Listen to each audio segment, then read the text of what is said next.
Do it. Welcome to the Elk Season Podcast, Season 3, Episode 27. Today is November 14th. Yes, November 14th. Is it really? Yes. November 14th, Yeah. 2024. We are only 288 days from Elk Season. So close. Yeah, it's So exciting. Don't skip leg so day. far away. We are the Chambers Brothers. My name's Harold. I'm David. And tonight on the Elk Season Podcast. We have some follow-up from you on A Woman Among Wolves. So excited to hear some of the stories from the book you're reading. Idaho Units 39 and 27. We have some unique history up there that you want to brush on. Yeah. Walleye, I saw come up in the news recently, but I never brought it in because I forgot. So I'm glad that you brought it in. E-bikes showed up in a lawsuit here in Idaho on trail use. So I'm glad you found this story. Not much of a story other than just an update that there's something going on with it. So we'll see what we talk about. Wolves and elk in Colorado. So that's an ongoing thing. I read an interesting story. I'm going to direct you to where you can find Awesome. that. But also, what do these items, these are what I'm holding up are like you use them for pulled pork and they work so well. I promise you, nobody in their right mind would say that these don't work well for pulling pork. They're so dumb. I hate them. But They're so dumb. What do they have to do with defrauding insurance? That's all coming up today on the Elk Season Podcast. And today, that's all that matters.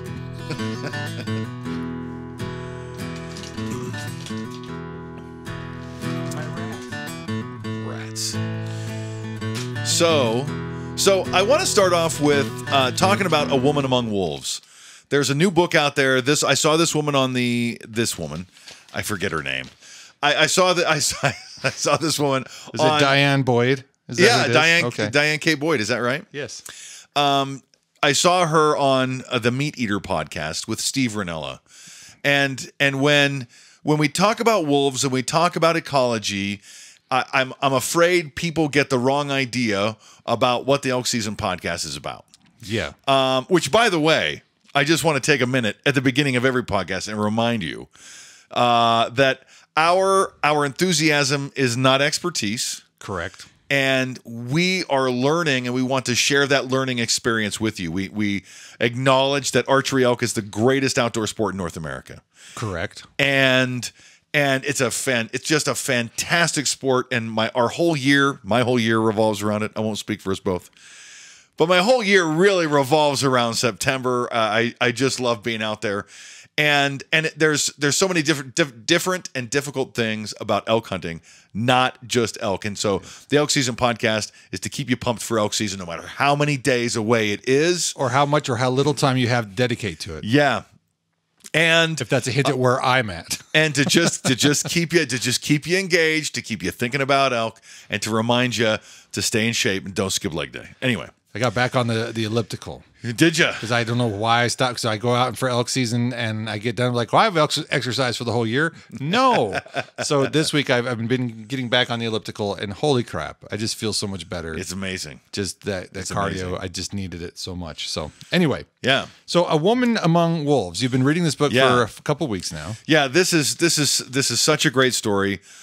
She's a young, cute, blonde woman wolf trapper from Minnesota. She actually, when she went to school in Minnesota, she learned how to trap wolves in Minnesota.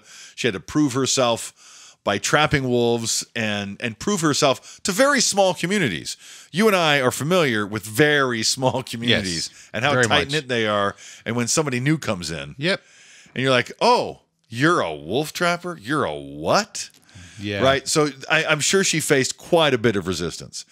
But having been through that, she moved to the Flathead region, to the Glacier Park area of Montana. It's a beautiful area. Where she's just south of the Canadian border, which is the North Fork of the Flathead River.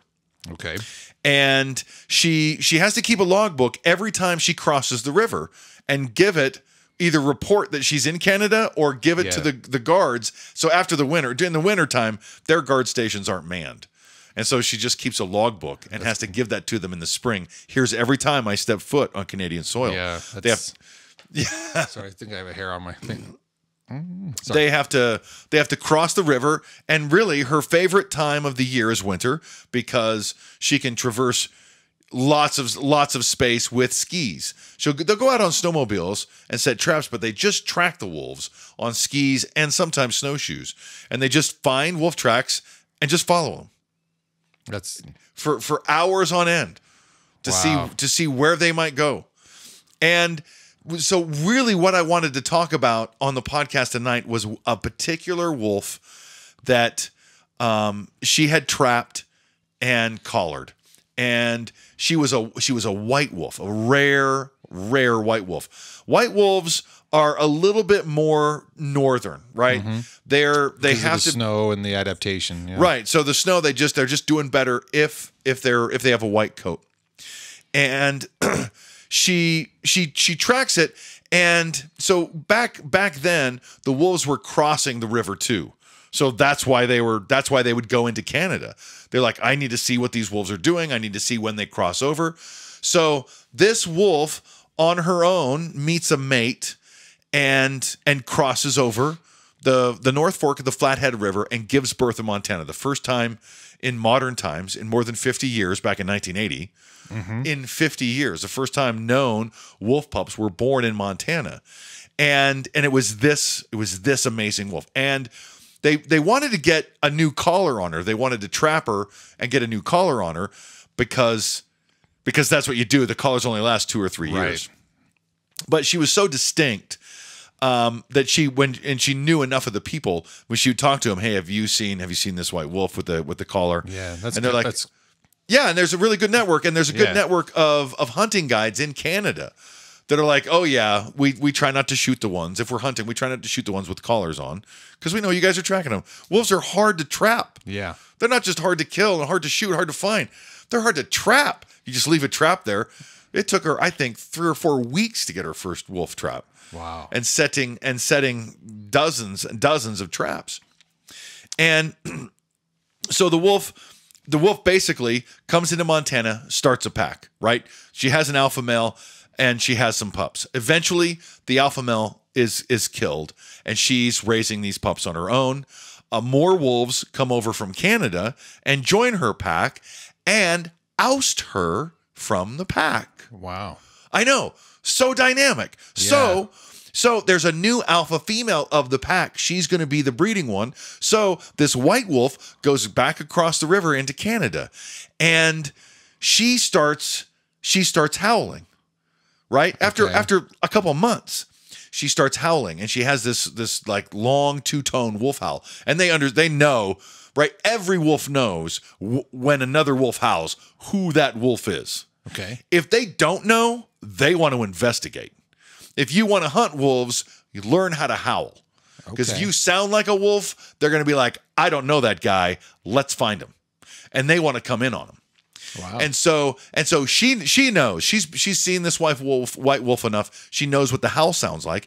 And so when she's howling, she ends up howling a bunch of her old pack from Montana back into Canada. Then what happens? Well, hunting season happens in Canada. Uh-oh. And a bunch of the non-collared wolves were shot. And the ones that weren't shot go back to Montana. They leave her. Wow. They realize it's not safe, and they leave her. She knows it's not safe for her to cross, so she stays in Canada. Wow. Isn't that the dynamics here are just it's so fascinating. When I say it's like Game of Thrones, this is just like one story. Yeah. But so like Decade of the Wolf about the packs in Yellowstone is totally Game of Thrones, the way they go from pack to pack. Bunch of dire wolves. It's so dynamic. It's so amazing. And she ends up running with a couple of wild dogs. And she's 10 years old.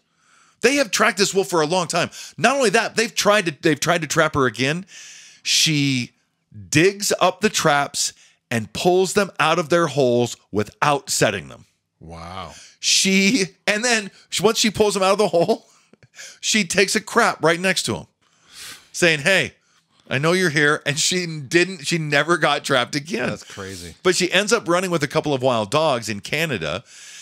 And then one day they find out that she's been shot. Oh. And she's been shot by a hunter. By a guide. by a guy who lives up there, makes his living on the other big game. And they wanted to go talk to him. They go, hey, we just want to find out what happened to the wolf. That's all. And this guy was so great. Okay. I was worried for a second. I know. I know. And I think we're meant to think that we're on opposite sides. We're really not. And we're not. And this guy wasn't.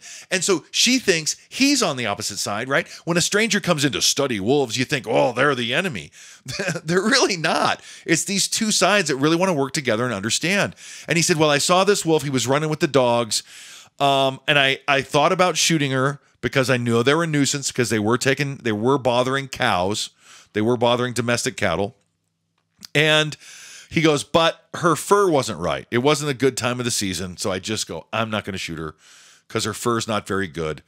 And actually there was like there was a hit out on the other dogs because the other dogs were caught on the cattle, right? They're just feral dogs running with a wolf. And so anyways, the season gets cold. He sees the two dogs and the wolf. He only shoots the wolf. And she asked him, why did you only shoot the wolf? And he said, well, I know some other guys that the dogs are just a different issue than wolves. So he goes, I just didn't shoot him. But when I shot this wolf, I'm having a full mount done on her. She only had one of her 4 canine teeth left. Whoa. She was old. Yeah. There was in Canada they have prison camps for First Nations where they get to live in the wilderness and foster and care for the land. And there was one of these places where there's 15 or 20 of these guys sentenced to prison, but they're indigenous and they're working this land. And the wolf had come around enough times that she snuck in to this pump house where there was a little bit of heat and she was sleeping, although never getting in another trap. Yeah, but she was going close enough to humans to go, I'm sleeping in this house. Some guy woke up one day. He sees the wolf tracks, one of these inmates. He sees the wolf tracks going into this pump house. He leaves the door open. He puts blankets down and lets her sleep there. Oh, that's cool. Yeah. Anyways, a 10-year-old wolf, a 10-year-old dog that size is incredible. Yeah. But they figured she was 10 years old when she was finally taken, and she provided them with a ton of information and an incredible story. Yeah. And what an amazing character, a personality. Yeah, I know it's hard not to anthropomorphize. Yeah. When these elk have such dynamic social structures. Mm-hmm. And anyways, I am halfway through A Woman Among Wolves, and it is just a fantastic story. To sum it up right now, because of all the conversations we've had about wolves, effectively what this book appears to be painting a picture of is they are, and we already know this about wolves, but it's just another bit of evidence that says, look, they're far more dynamic than we give them credit. Yeah. And I remember hearing details about wolf behavior in a environmental science class. We've talked about that. And I started to think differently about wolves because of those conversations. Yeah. And I'm okay with that. I was really against wolves. Really? But then hearing, I didn't have that other side of the story. So when I started to get that education, I'm like, this makes sense that they need to be around, because I had just somewhere picked up that bias to be against wolves. Well, growing up in Montana, that was the vibe. That was the general vibe. What the rhetoric you hear, wolves are bad. They're killing all the cattle. All these ranchers are going to lose all of their income because of wolves. And it wasn't the first thing that tried to break me of that bias. It was actually that movie, Dances with Wolves? Never Cry Wolf. Never Cry Wolf. Which was about a researcher in Canada. So that movie left an impact on me, but I still had that bias, and it was in that class that I finally turned the corner to go in a different direction with that. Yeah. So, plus, I didn't want Brian Dennehy to sway me anymore. Yeah. Because he's the longest migration of any ungulate in the world is caribou. Yeah. And the wolves are dependent upon these big, huge caribou herds. And there's so much in the Great White North that no one has seen. Yeah. I follow a guy, Jim Baird, on YouTube, and he is a great white northern adventurer. He's Canadian. He's been on the show Alone, and he assists now on the show Alone when somebody hits their buzzer and Okay, I'm all done. He's the guy that helps them transition. He knows what it's like. He's been out there so many times alone. Like, you can find him on YouTube. Like, hey, here's 20 days on this river. It's like, wow, 20 days. We go out for 3 or 4. I feel like an adventurer. Right. Well, that's the time I have to adventure. I would like to push it to 20 days sometime. Oh, me too.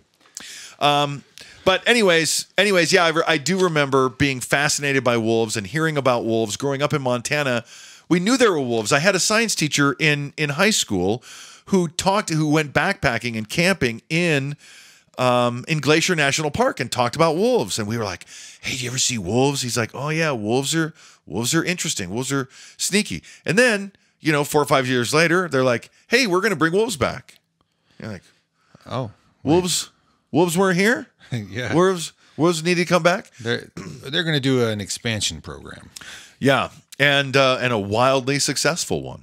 Yeah. And anyways, it's a fascinating take. I love this. I love the story of the wolf, including its comeback. And to segue out of that, I'm just going to segue to the wolves in Colorado conversation. Yeah, because that makes more sense here than it would later. Okay, before we get to the Idaho units, and ultimately, I just think if you have a chance, check out one of the more recent issues of Outdoor Life. They had a pretty well, I think why I can't remember much of this article is because of how big it was. It was very comprehensive about the return of wolves to Colorado will change elk, and here's how.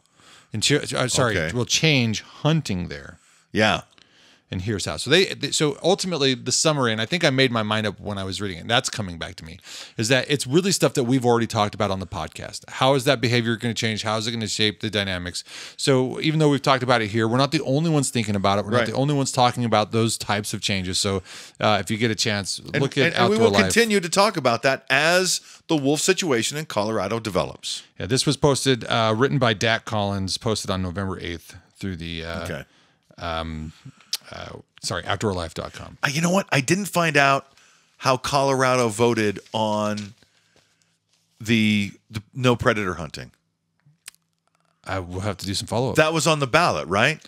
I think so. They were like, we're going to disallow cats, bears, and obviously wolves are on that list. You can look it up real quick. Yeah.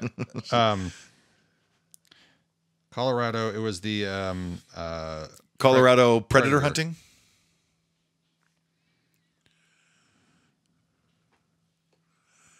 Now we need some game show music. I turned the dumb keyboard off, darn it.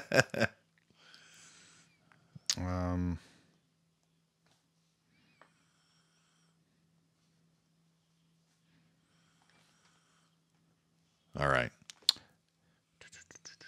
It says Colorado Proposition 127 election results 2024 ban on big cat hunting, because that was part of it, right? Yeah.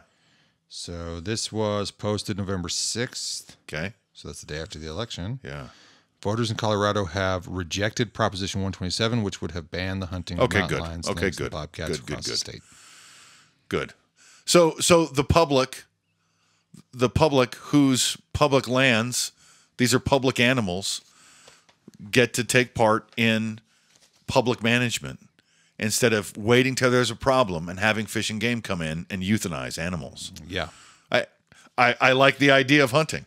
Mm-hmm. Anyway, so yeah, we'll keep track of that. And that was an interesting stat. I'm surprised I hadn't thought of it. Yeah. I'm glad we thought to follow up though. That's a good one. Yeah. Okay, so Idaho hunting units. Every day on my radio program, I talk about different hunting units, just my Idaho. I call it my Idaho Fish and Game Report. Yeah, I heard you clarify today too, because I got to listen in a little bit. This is not the Idaho Fish and Game Report. It's my Idaho Fish and Game Report. That's good. Because you can go into the reg book and online. The reg book online is really, really incredible. Yeah, you can look at harvest statistics. Mm-hmm. And I found a unit 39 in Idaho is just outside of Boise. I say just outside, but it's a very big unit. Yes, it is. It's one of the biggest in Idaho. It stretches way up north. We went past Horseshoe Bend. Yeah, we were just there, just barely in a small section of it. Yeah, on a tiny little corner on the outskirts of it. Yep. And you can get You can go through Arrow Rock, the Arrow Rock Dam and all that stuff. Yep. That's the other border. Okay. That's how big it is. Okay. Wow. But the reason I was looking at it is I was looking through the statistics to find out where the most game was killed. Okay. Right? And you look at Area 39 and you're like, holy geez. 207 bears. That's a lot of bears. In 2023 alone. Wow. 207 bears.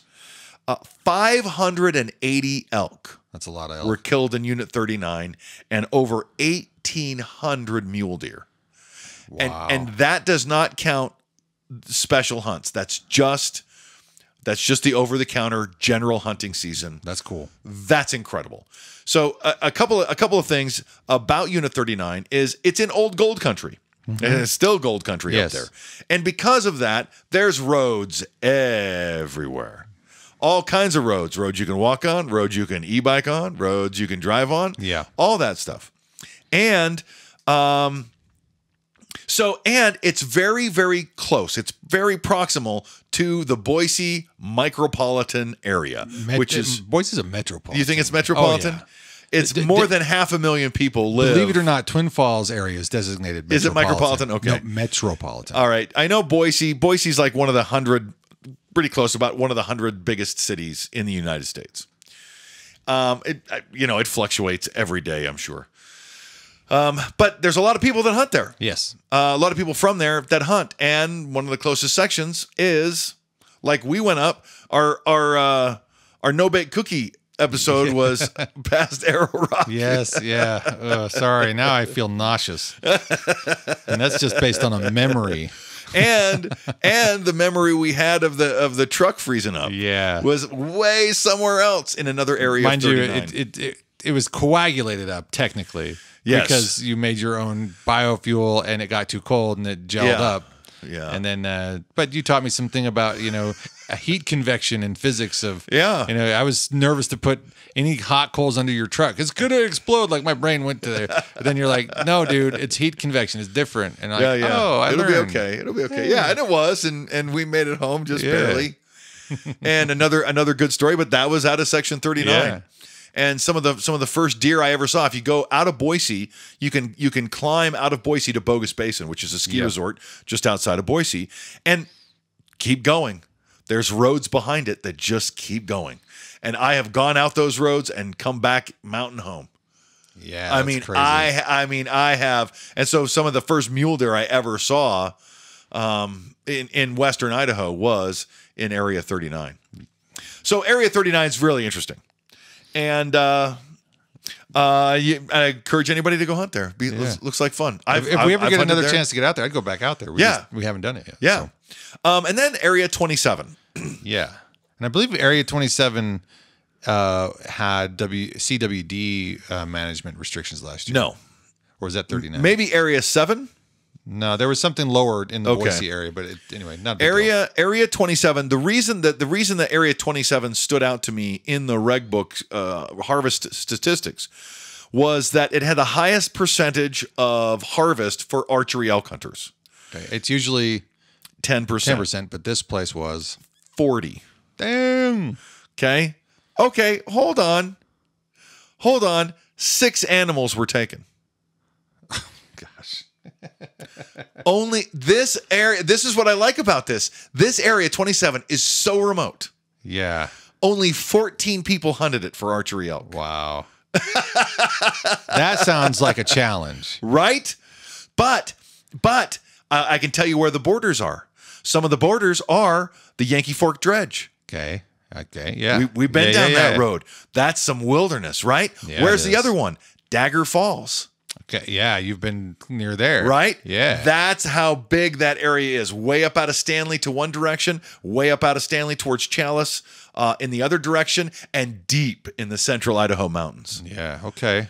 So maybe there were some special tags, but to have 14 people go in, only 14 even want to try. Yeah. But to have 5 of them come out. Six of them came out. Yeah, sorry. 6. With elk. That is a 40% chance of success rate, or a 40% harvest rate. Anyway, I found those statistics interesting.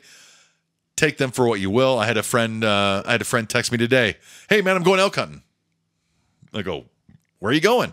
North of Cary. And I go, oh yeah, is it this place? And he goes, yeah, I think so. I go, that's a good place. You'll be fine. Yeah. And so that was Sergeant Hendricks. Oh, yeah, cool. he's out doing some hunting with some friends, and I'm actually probably having lunch with him on Monday or Tuesday. Tell him hi for me. We'll do.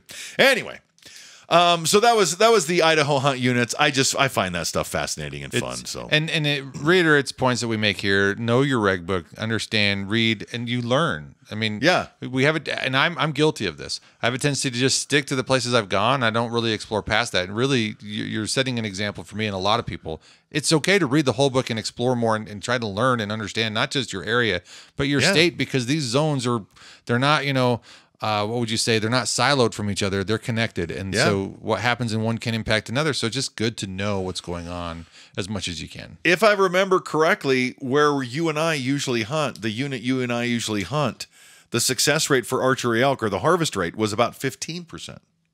So just a little bit above average. Yeah. Anyway. Are you trying to get me out there this weekend? Is that I didn't harvest anything. Mm-hmm. Anyway. So no, that's good stuff. Let's talk about walleye. Yeah, invasive species. Yeah. And fish are so tough. We're dealing with the quagga mussels here in the Snake River again this year. Yep.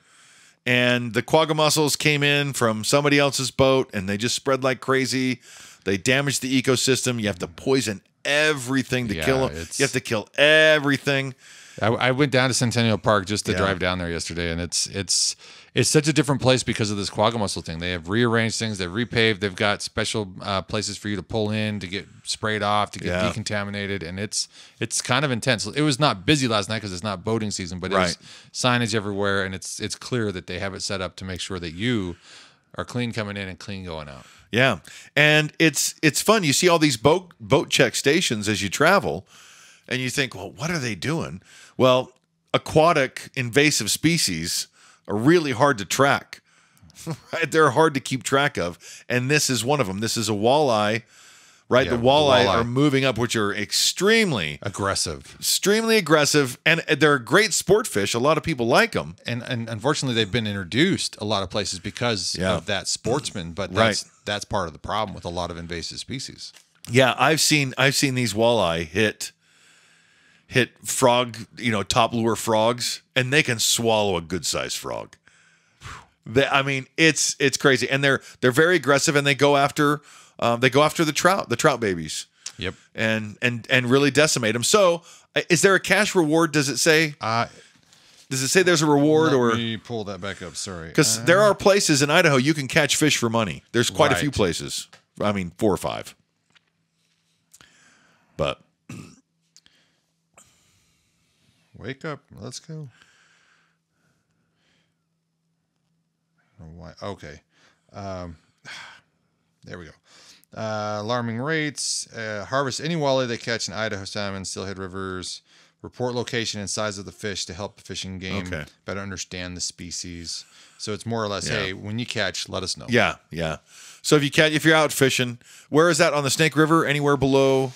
Snake River and Salmon Rivers now occupy critical rearing for juvenile salmon and steelhead. So for the past years, they're asking and continue to ask anglers harvest any walleye catch and report them. In those so downstream from Riggins.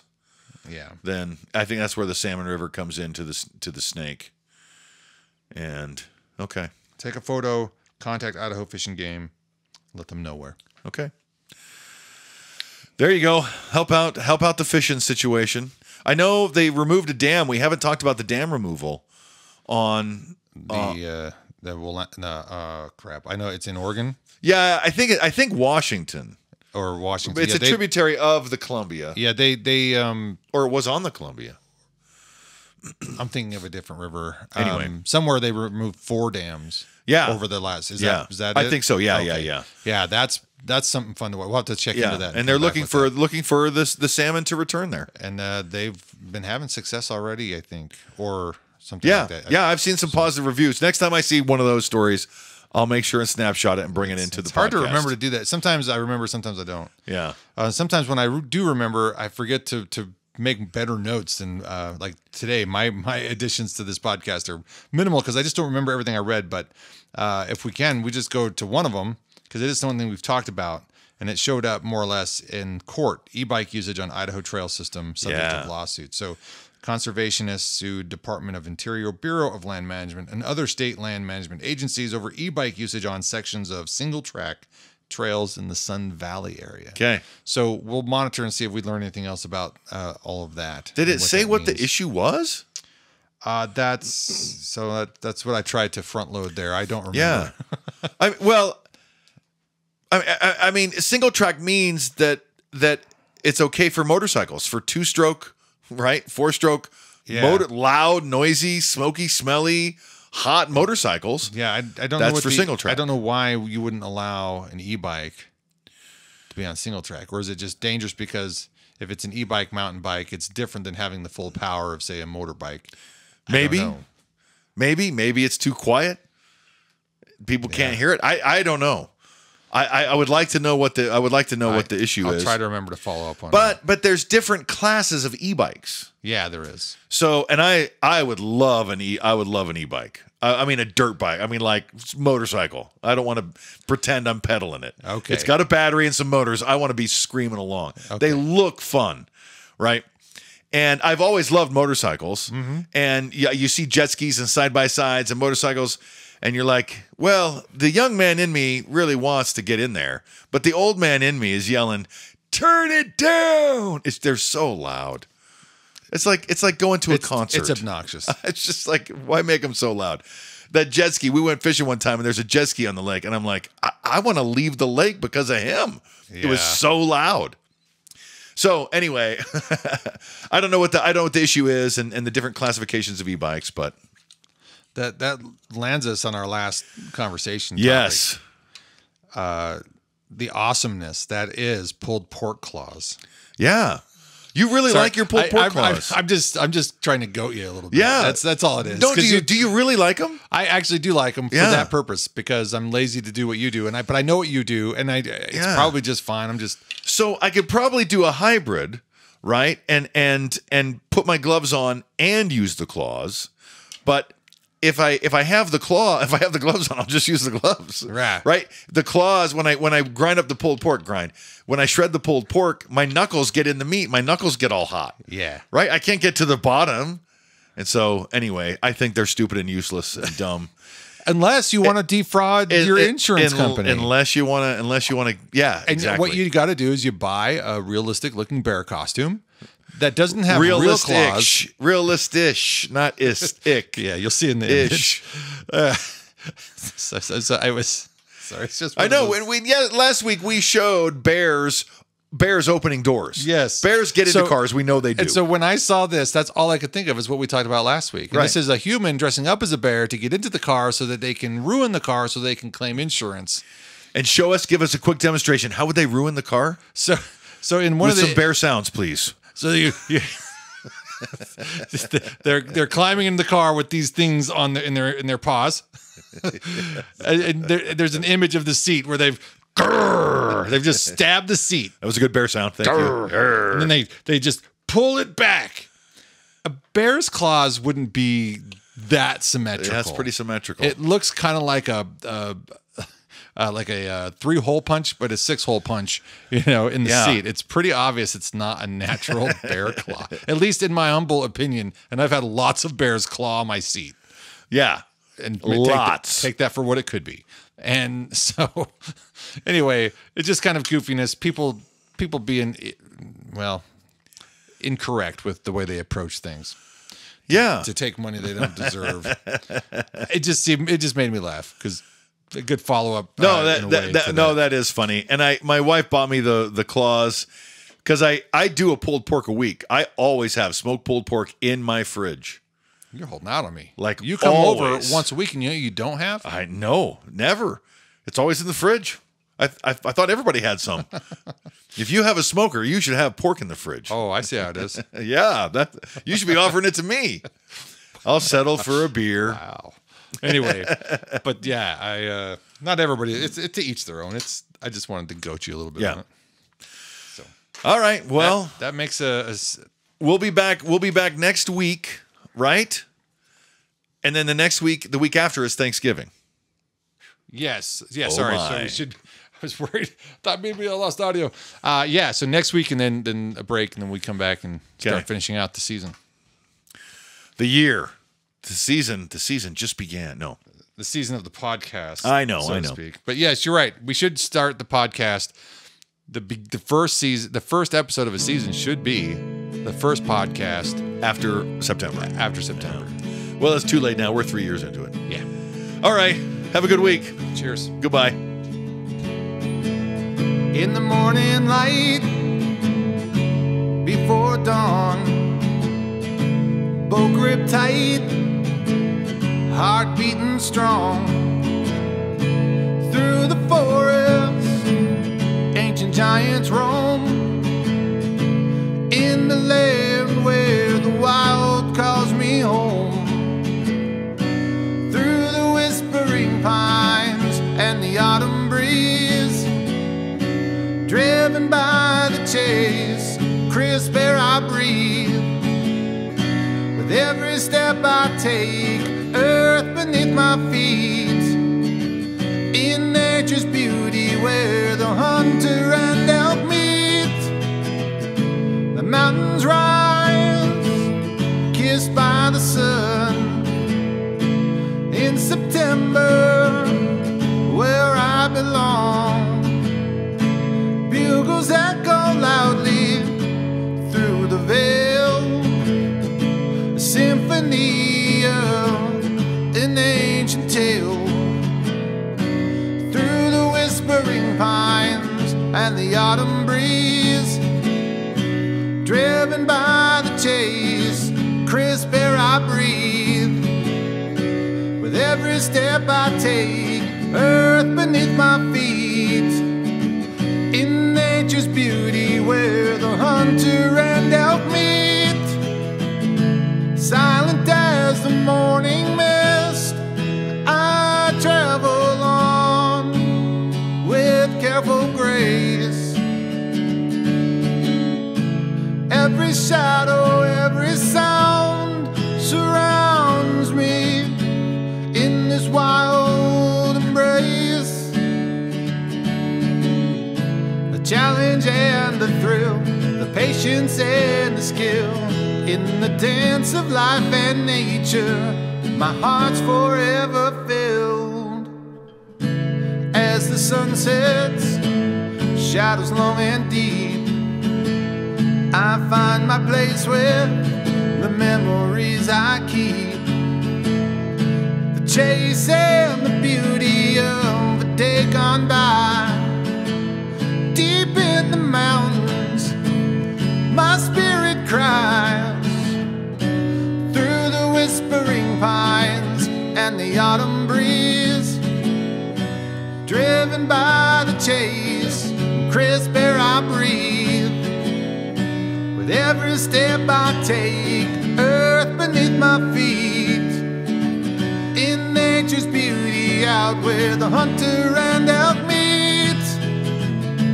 Here's to the wild places where the elk and I both roam. The chase that brings us closer to the place that I call home.